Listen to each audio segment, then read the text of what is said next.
Welcome to the Secret Underground Laboratory Recovery and Salvage, where rude mechanicals do magic.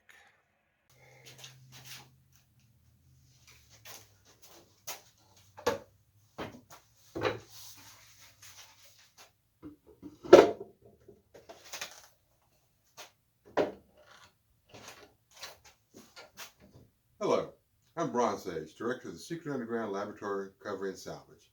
And today we're going to be working on this wobbly pie crust table. Now we have two problems here. Obviously the first one is that the hole where that screw goes is all walled out. And the second is, on this top layer, is that the veneer has begun to peel off in several places. And we will be addressing that today.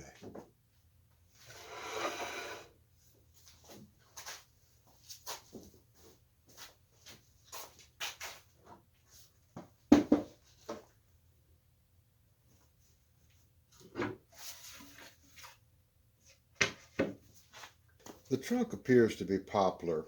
It might be white pine, but it's hard to tell. The tabletop itself is made up of a base piece, which is probably poplar in this case, and then you can see a veneer, two layers on the bottom here. And the top, this would also be two layers of veneer, which appears to be walnut. And then we've got all this bric-a-brac pie crust molding all around the outside. The bottom table is the same construction, top and bottom, although there's no loose pieces on here. What we do see is a stamped label, which barely legible. There's no way I could get the camera to focus on this. But what it says is Carolina Panel Company, and then it's got a date here, which I think is October 4th, but 1947 is quite clear. And then it says Lexington, North Carolina. Now for convenience, this piece unscrews as well. And these are machine threads. So there's actually a nut insert down underneath this plate, instead of having the wood screw threads, which is what tore this up.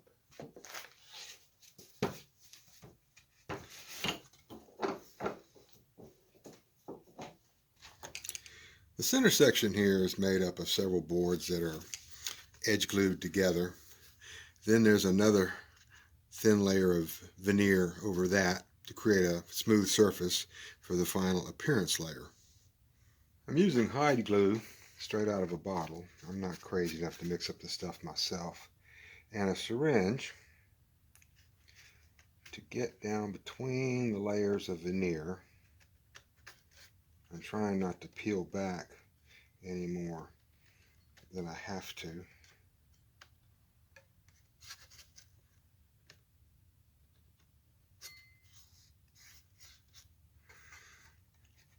And because at different spots, the inner veneer is loose, and the outer veneer, the appearance layer, is intact. So I've got to do one and then the other in different spots. And I've got to get glue in the rest of this all the way around and start clamping it up.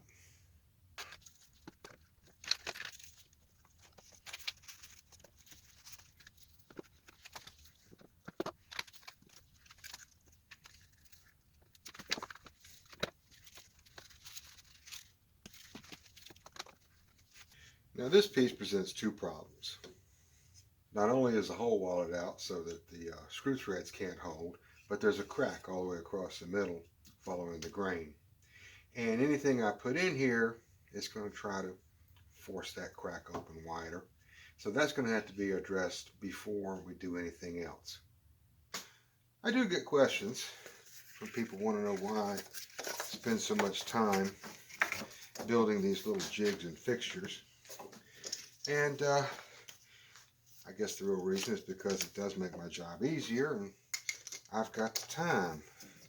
Because I'm not in any great hurry to get something like this done. It will be finished when I'm done with it. And since most of the time spent is going to be letting the glue dry, I can spend a few extra minutes making clamping jigs so that when it does dry, it's going to be straight. The problem with trying to glue a crack back together is it's very difficult to get glue back into the crack. And you don't want to widen the crack any more than you already have. So I use this technique.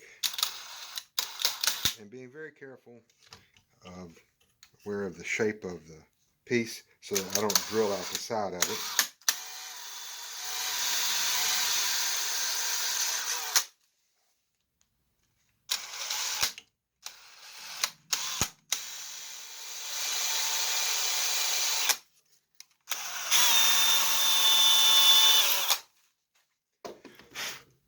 Once that's done, I've mixed up some slow set epoxy.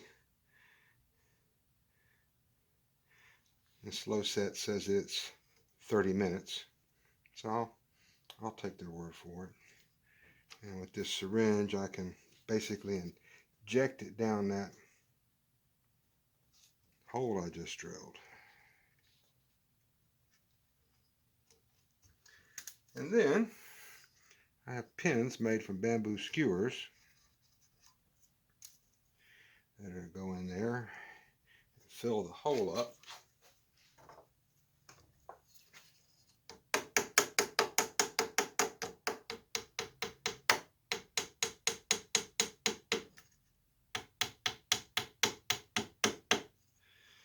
And that'll be it for the day. This will be set really hard in the morning, and we'll finish up the last of it. The glue up of the crack came out really nice, and so now I can use my clamping jig over on the Packard Precision 12-speed drill press, which we have set for 2,430 RPM, which is good for a 3/4 inch Forstner bit. And a little pattern here tells me not exactly on center.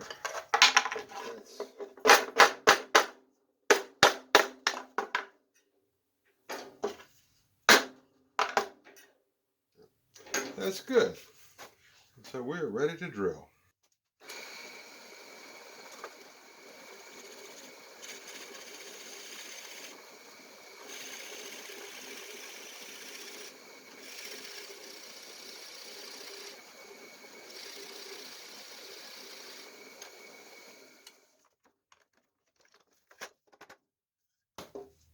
I filled the hole with a 3/4 inch dowel.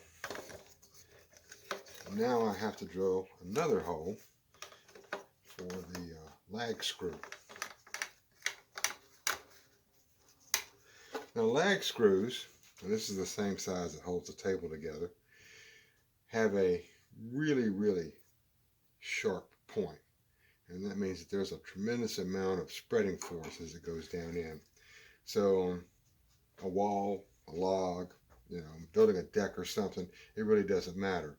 But on a piece of furniture, part this small, you've got to drill a good pilot hole, or you're just going to tear it apart.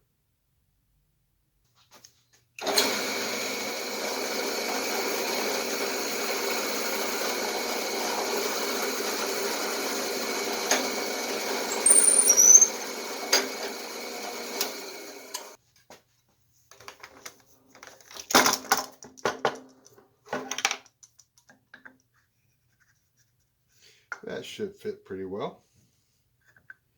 Now with the Secret Underground Laboratory's usual overkill, I've taken that 3/8 lag screw that I showed just a moment ago and cut slots in the threads at the tip, basically making it into a tap.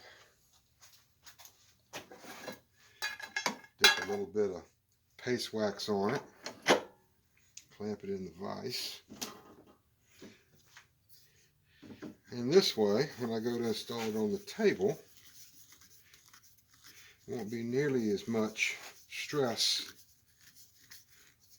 when I tighten it down.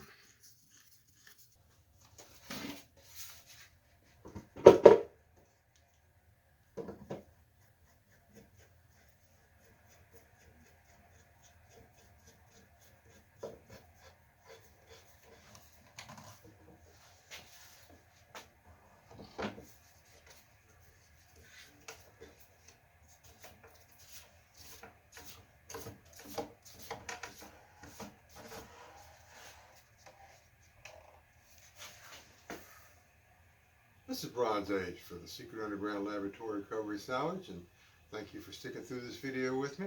Appreciate it if you'd like and subscribe, and I hope to see you next week in our next video. Again, thank you very much.